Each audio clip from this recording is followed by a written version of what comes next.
ഏവർക്കും സ്വാഗതം. പവൻ ഗോൾഡ്, തിരൂർ. കേരളത്തിൽ ഭരണ തുടർച്ച പ്രവചിച്ച് കെ.ടി. ജലീൽ. തവനൂരിലെ വൻ വിജയത്തിനൊപ്പം സംസ്ഥാനത്ത് LDF മൂന്നാം തവണയും അധികാരത്തിൽ വരുമെന്ന് അദ്ദേഹം ആത്മവിശ്വാസം പ്രകടിപ്പിച്ചു.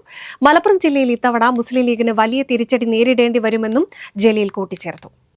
മലപ്പുറം ജില്ലയിൽ ഇത്തവണ ഇടത് തരംഗം ഉണ്ടാകുമെന്നും മുസ്ലിം ലീഗ് വലിയ തിരിച്ചടി നേരിടുമെന്നും അദ്ദേഹം പറഞ്ഞു. സമസ്തയിലെ രാഷ്ട്രീയ മാറ്റങ്ങളാണ് ഇടതുപക്ഷത്തിന് കരുത്താകുന്നതെന്നാണ് ജലീലിന്റെ വിലയിരുത്തൽ. AP വിഭാഗം സമസ്ത പൂർണ്ണമായും ഇടതുപക്ഷത്തെ പിന്തുണച്ചു.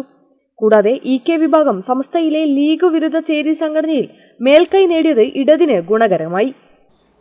മുൻ തെരഞ്ഞെടുപ്പുകളിൽ നിന്ന് ഭിന്നമായി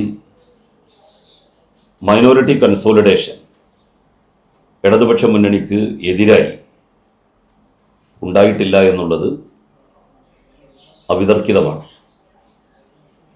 സമസ്തയിലെ AP വിഭാഗം, സമസ്ത കേരള ജമിയത്തുൽ ഉലമ AP വിഭാഗം പൂർണ്ണമായും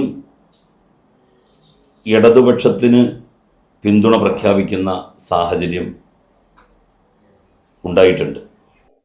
തങ്ങളെ സഹായിക്കുന്നവരെ തിരിച്ചു സഹായിക്കുമെന്ന് സമസ്തയുടെ നിലപാട് ഇടതുപക്ഷത്തിന് പച്ചക്കൊടിയാണെന്നും അദ്ദേഹം വ്യക്തമാക്കി. പോളിംഗ് വർധനവ് UDFന് അനുകൂലമാണെന്ന വാദം തെറ്റാണ്. സമസ്ത 100ാം വാർഷികത്തിന് ശേഷം ലീഗ് വിരുദ്ധ വിഭാഗം ശക്തിപ്പെട്ടത് തിരിച്ചറിയാതെ UDF നേതാക്കൾ ആത്മവിശ്വാസം പ്രകടിപ്പിക്കുന്നത് വലിയ ട്രാപ്പിൽ ചെന്ന് ചാടുന്നതിന് തുല്യമാണെന്നും ജലീൽ പരിഹസിച്ചു.